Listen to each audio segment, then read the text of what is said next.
ઉત્તર પ્રદેશમાં ભારે વરસાદ બાદ નદીઓ બે કાંઠે વહી રહી છે। અયોધ્યામાં સરયુ નદીના જળસ્તરમાં વધારો થયો છે। વિવિધ ઘાટ પાસે નદીનો પ્રવાહ વધતા તંત્રએ એલર્ટ થયું છે।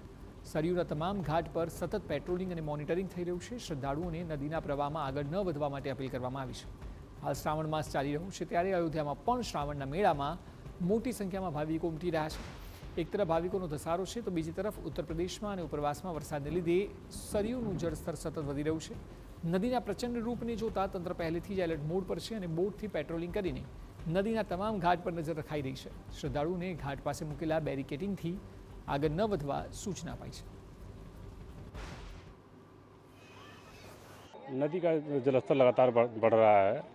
हम लोग लगातार जो है घाटों पे अपने पॉइंटों पे लगातार ड्यूटी रहते हैं। लगातार जो है बाकी पूरा चल रहे हैं, देख रहे हैं किसी प्रकार कोई दर्शनार्थियों को कोई समस्या न होने पावे, तो लगातार हम लोग मॉनिटरिंग कर रहे हैं। जो है कोई हिदायत ये दिया जाता है कि कोई गहरे पानी में न जाए और जो घाटों पे बने हुए हैं बैरिकेडिंग उसके अंदर ये स्नान करें, ताकि उनकी जान माल कोई खतरा न हो।